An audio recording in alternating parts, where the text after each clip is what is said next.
Pierre Neveu, qu'on est très content d'avoir avec nous ce soir. Il est écrivain et professeur émérite de l'Université de Montréal, auteur de plusieurs recueils de poèmes, d'essais sur la littérature et d'une biographie du poète Gaston Miron, qui était un ami de ma grand-mère. Pierre Neveu, qui est aussi complètement par hasard un ami de la famille, puisque c'est le père de Viviane, qui malheureusement pas pu venir ce soir. Viviane, qui est la meilleure amie de ma sœur Sandrine Corbeil à la caméra. Et donc, je vais le laisser présenter sa sélection de poèmes pour nous ce soir. Oui. Bon, j'aurais beaucoup de choses à dire, mais ça serait trop long. Mais je voudrais dire quand même que, Anthony de Maillet, comme... Anthony... je le savais que c'était inévitable. C'était inévitable. André Maillet, ne pas confondre. André Maillet, comme l'a dit Pascal Ryan, a publié 4 recueils de poèmes, mais disons, c'est vrai que ses romans, je pense, ont fait un peu d'ombre à sa poésie. Ça ne veut pas dire du tout que cette poésie est négligeable. Je pense qu'il y a de très belles choses. Il y a une qualité lyrique. Je pense qu'elle a trouvé dans la poésie, comme ce qu'on trouve très souvent, c'est-à-dire une sorte de forme de grande liberté d'écriture. Le chant de l'Iroquoise, qui est paru en 70. Je vous signale en passant d'ailleurs, c'est publié aux éditions du Jour, 1970, et sur la page de couverture, c'est écrit 4e mille. 4000 exemplaires. Ça ferait rêver n'importe quel poète ou écrivain. Hein? Bon. Alors. Pardon? Oui. Oui, alors. Et donc, j'ai choisi de lire un poème, qui est une série de 4 poèmes, et je me demande s'il n'y a pas un rapport d'ailleurs avec l'Américain dont tu nous as parlé au début, parce que ça a l'air ici un peu d'un règlement de compte. Peut-être pas au début, vous allez voir vers la fin, ça commence à jouer dur. Hein. D'ailleurs, le poème, ce qui me fait dire ça aussi, c'est que le titre général, c'est Lament. C'est en anglais. Lament, c'est pour lamentation, complainte et tout. Mais elle aime bien un mot anglais. Alors, je sais pas. J'ai l'impression qu'il y a un lien. Alors, voici.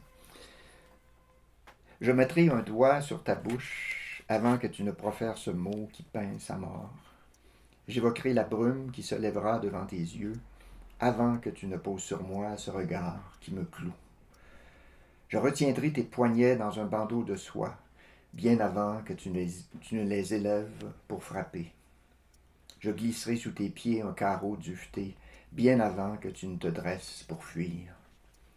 Je fermerai les lumières et les portes et j'ouvrirai la lucarne pour que l'air et la lueur des étoiles t'enchantent. Je te donnerai des fruits et des tulipes, et tu te croiras dans un jardin. Je battrai silencieusement des mains pour applaudir à tes pensées. Je me ferai mésange et souris blanche, et tu m'éprouveras. Je convoquerai la tiédeur, le vent printanier, le murmure de l'eau vive, la nuit, l'harmonie des arbres, et l'ange le plus docile, afin de t'envelopper dans une rêverie nouvelle. Et je te laisserai alors dans une solitude entièrement meublée de souvenirs et d'impressions venues de moi. Et tu en vivras comme au milieu d'atroces périls jusqu'au bout de tes ans avec tes armes désamorcées. Ne m'appelle plus jamais. Ce que tu as tué en moi, je t'en fais don pour toujours. Désormais transmué, tu lui donneras ce nom de nostalgie. Nous n'avions pas d'instrument, pas d'interprète, et nous avons osé, présomptueux, nous aborder, sans, pour nous entendre, un langage commun.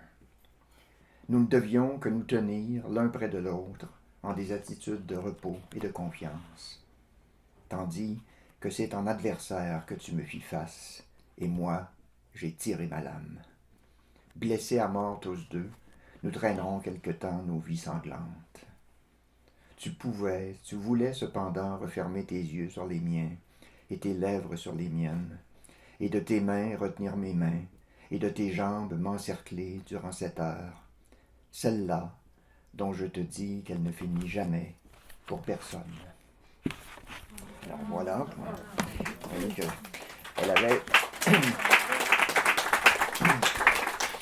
Alors, le deuxième poème est extrait d'Élémentaire. Alors, c'est publié 5 ans plus tôt, en 1965, à la librairie Déum, Poésie canadienne. Alors, c'était une maison très importante à l'époque. L'année précédente, Paul Chamberlain avait publié Terre Québec dans cette collection. C'était à l'époque de la poésie du pays.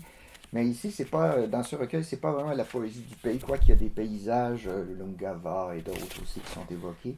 Mais je dirais, comme le titre l'indique, c'est une recherche des éléments, de quelque chose d'assez fondamental. Et celui-là que j'aime bien s'appelle L'air, donc comme dans Libre comme l'air. Je crois que c'est un grand désir de liberté, mais qui n'est pas facilement gagné. Hein. J'ai mordu dans la pomme, elle était âcre. J'ai bu l'eau du delta, elle faillit m'étouffer.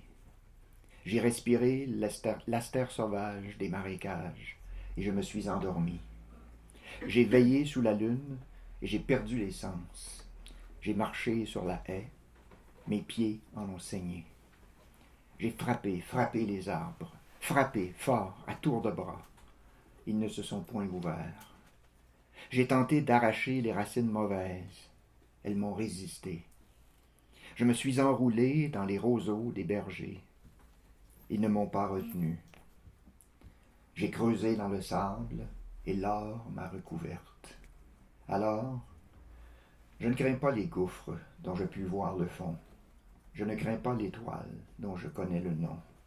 Mais les abîmes noirs, les astres innommés, les gestes inventés par d'autres que par moi, les mots qui veulent dire trop de choses à la fois, un regard qui s'envole au-dessus de ma tête, une voix qui me parle, comme si j'étais l'écho.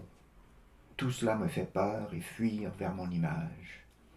Je ne me connais pas, je connais moins encore les vertus qui m'entourent, et dans les cœurs des anges, rien ne m'est familier. À l'ombre de mon âme se réduira mon corps, à moins qu'il ne m'échappe. Sur l'erreur appuyée, j'avais cru pouvoir me tenir debout.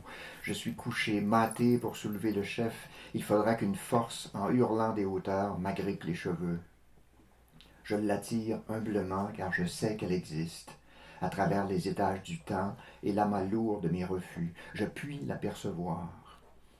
Mon cœur est tout repu, sans repos maintenant.